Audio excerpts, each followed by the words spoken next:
Հարկերը պարտադիր վճարները չհաշված 200,000 դրամ աշխատավարձ եք ստանում, եկող տարվանից 10,800 դրամ քիչ գումար կտեսնեք ձեր հաշվին։ Պետությունը ճիշտ այսքան է սահմանում պարտադիր առողջապահական ապահովագրության գինը։ Պարտադիր պետք է ապահովագրվեք։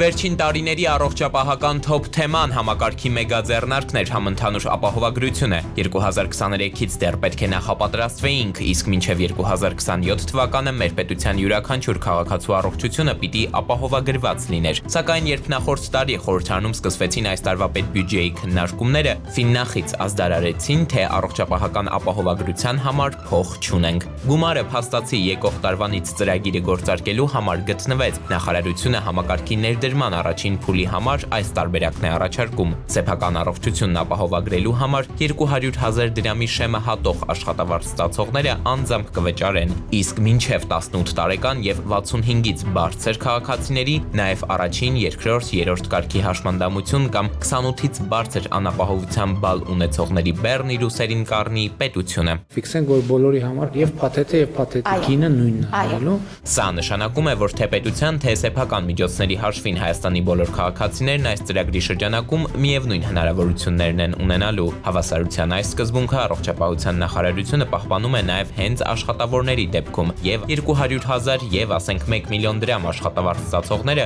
յուրաքանչյուր ամիս միևնույն գումարը հիմնադրամ կուղարկեն։ Պարզապես առաջինի դեպքում վճարման ենթակա 10,800-ը կկազմի ամսական աշխատավարձային եկամուտի 5.4%-ը, երկրորդի պարագայում հազիվ միայն 1.1։ Ապահովագրական վճարների հաշվարկման մեխանիզմը շատ ապասոցիալական է, վերցված է բացարձակ թվի սկզբունքը, բազմաթիվ երկրներում հրաժարվել են նման մոտեցումից եւ ավելի արդար է, այսինքն ստացած աշխատավարձից եկամուտներից տոկոսային հարաբերությամբ է պահվում, հերթական անգամ ֆինանսական բեռը ընկնում է միջին եկամուտներ ունեցող միջին խավի վրա։ Պետությունը վերցնում է 65+ քաղաքացիների ապահովագրությունը իր վրա, բայց սակայն մենք գիտենք, որ 65 տարեկան մենք բազմաթիվ քաղաքացիներ ունենք, որոնք ստանում են աշխատավարձներ, ոչ 200,000, այլ շատ ավելի բարձր։ Հիմնականում քաղցառայության ոլորտում աշխատողները, պետական համակարգում աշխատողները, եւ այստեղ սոցիալական անարդարության սկզբունքն է գործում։ Առողջապահության ապահովագրության համար վճարողները պետության կողմից նաև արտոնություններ են ունենալու։ Զինապահ հիմնադրամին ուղղվող գումարները կկրճատվեն։ Հայտարարագիր ներկայացնողներն էլ կկարողանան եկամտահարկից 6,000 դրամ հետ ստանալ։ Հայաստանում աշխատողների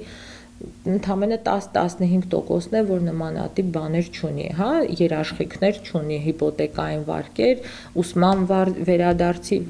հետ կապված կրեդիտներ եւ այլն։ Փորձագիտական համայնքում տպավորություն կա, թե եկող տարվանից ոչ թե առողջապահական ապահովագրման համակարգ ենք ունենալու, այլ պարզապես պետպատվերի ընդլայնված շրջանակ, մինչդեռ առողջապահական գերատեսչության հիմնավորումը, թե ինչով են այս երկու համակարգերն իրարից տարբերվելու, հետեւյալն է. պետական պատվերի լուծումները հատվածական են, ապահովագրականը ունի ստույգ նկարագրություն, ինչպես հիվանդությունը կանխարգելել, վախ հայտնաբերել, բուժել եւ վերականգնել։ Պետպատվերը վերջացել է, պետպատվերի գումար չկա, հերթագրումներ եւ այլն, նույնը լինելու է այդ ժամանակ, այսինքն քաղաքացին գնալու է եւ ասելու են ապահովագրական գումարը չի ծածկում, ապահովագրությունը վերջացել է, հերթագրվեք, հրատապություն չկա եւ քաղաքացին նույն ձև ստանալու է այն առողջապահությունը, որը այս պահին է ստանում։ Ծառայությունների մասին ինչի դիմաց է քաղաքացին տարեկան օրինակ 2026-ին վճարելու շուրջ 129,600 դրամ, այսինքն բժշկական կենտրոններում ինչպես ձևակերպում են աշխատանքային բառապաշարով, ինչը կծածկի ապահովագրությունը։ Այս համակարգերն առհասարակ սահմանափակ հնարավորություններ են ունենում։ Այսպիսի ծանուցում առողջապահության նախարարությունը դեռ նախորդ տարվանից է օրակարգ ուղարկել։ Համակարգը համապարփակ չի, ինչու, որովհետև ոչ բոլոր ծառայություններն է ծածկում, այսինքն լինելու են ծառայություններ, որոնք համակարգը չի ծածկելու կամ չի մատուցելու։ Ճիշտ եմ, չի հասկանում, որ աշխարհում չկա այդպիսի առողջապահության համակարգ, որը նույնիսկ եթե նա համապարփակ դրած լինեն, ամեն ինչ ծածկի։ Թե կա, Օրինակ, ատամնաբուժական ծառայությունները մեծ ամասամբ չեն մտնում ապահովագրական փաթեթների մեջ ընդհանրապես։ Ոչ պետական, ոչ էլ մասնավոր։ Որոշակի սահմաններ են ունենում եւ մենք էլ մեզ համար դրել էինք շատ կարեւոր նշաձող, որ առանձնացնենք հենց այն առաջնային կարեւոր ծառայությունները, վերլուծել ենք Հայաստանում հիվանդացությունը, մարդիկ ինչից են ամենաշատը հիվանդանում, ինչից են հաշմանդամություն ձեռք բերում եւ մահացությունը ինչի հետ է կապված։ Այսպիսի ընդհանուր նկարագիր ոչինչ չի ասում ես։ Ինչն էր ձեզ խանգարում, որ հստակ ներկայացնեք սիրտանոթային համակարգեր, ուռուցքային հիվանդություններ, չարակ նորագույացություններ, թոքային ախտահանումներ, շտապ անհետաձգելի բուժօգնություն եւ այլն։ Եթե տարվա մեջ նեղ մասնագետի խորհրդատվության ցանկացած քաղաքացի կապ չունի նա ունի սոցիալական երաշխիքներ թե ոչ կարող էր գնալ նեղ մասնագետի մոտ ինչքան կարիքը գտնում էր ընտանեկան բժիշկը, ապա ապահովագրված քաղաքացին գնալու է տարվա մեջ ընդամենը 2 անգամ։ Ավել դեպքերը քաղաքացին պետք է վճարի։ Սակայն միևնույն ժամանակ քաղաքացին չունի ընտրության հնարավորություն օգտվել պետական թե մասնավոր ապահովագրություններից։ Պետականը պարտադիր է։ Սուրանկյունը նաև գրավոր հարցում է ուղարկել առողջապահության նախարարություն, հարցրել ենք, այս դեպքում ինչպես եք գնահատում համակարգի ազդեցությունը մասնավոր ապահովագրական շուկայի վրա։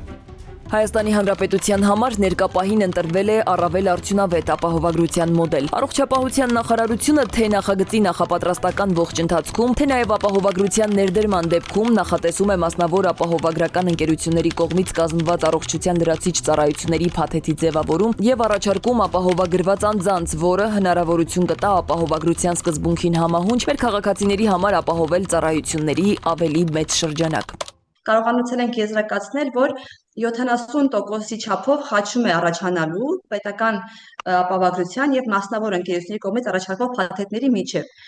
Եվ ըստ էության ստացվելու է մի իրավիճակ, որ ապահովագրական ընկերությունների պորտֆելում ունենալու են շատ էական կրճատումներ։ Իսկ առողջապահական համակարգը պատրաստ է ապահովագրության բեռն իր ուսերին առնել։ Օրակարգից այդպես էլ դուրս չեն գալիս բուժառուների դժգոհությունները, բողոքները, թե պետպատվերի հերթերը հիմա ամիսներ են տևում։ Ուրեմն ինչի ականատեսն ենք լինելու հաջորդ տարի։ Փորձագիտական գնահատականները դարձյալ դրականի մասին չեն։ Մասնագետները նույնիսկ քաոսային քամու են սպասում։ Իսկ ռիսկային է ոչ առողջապահության նախարարության թիմն է դրան պատրաստ,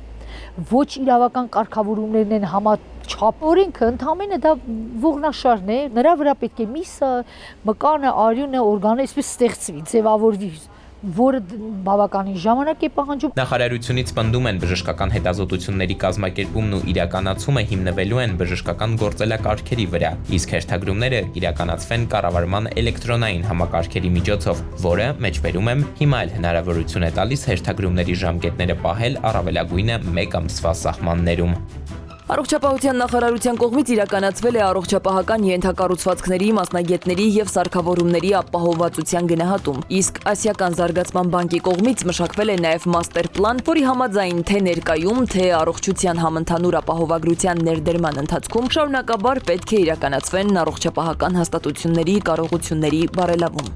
Առողջապահական գերատեսչությանը նաև հարցրել էինք, թե օրինակ ինչպես են նախատեսում գանձել 200,000 դրամից ավելի վարձատրությամբ 2 աշխատանք ունեցող քաղաքացիների պարտադիր ապահովագրական վճարները։ Տեղեկացրել են, գործատուները առանձին կվճարեն ամսական 10,800-ները, գործը կընկնի հարկային։ Հանրագումարային վերջնահաշվարկից առավելագույնը 3 օր հետո կվերադարձնեն քաղաքացուն։ Ինչ վերաբերում է հարկային օրենսդրության գործող այն դրույթին, թե պարտադիր վճար սահմանող նոր օրենքները կարող են ուժի մեջ մտնել ոչ շուտ, քան դրանց պաշտոնական հրապարակում 7 ամիս անց, ապա առողջապահության պատասխանատուները նաև այստեղ են օրենսդրական փոփոխության պատրաստվում, կսահմանեն բացառություն։ Տնենք չի, որ մեկ էլ հաջորդ օրը արթնանալու ենք եւ տեսնելու ենք, որ մեր առողջապահական համակարգը, մենթալիտետը, հարաբերությունները ամեն ինչ փոխվեցին։ Ապահովագրական գիննի դեպ վերջնական չէ, 2028-ից թանկանալու է, 129,600-ը կդառնա 164,400, ամիսը 13,700 դրամ, 10,800-ի փոխարեն։ Էդուարդ Պողոսյան, Զորհաբ Քարամյան, Սուրանկյուն։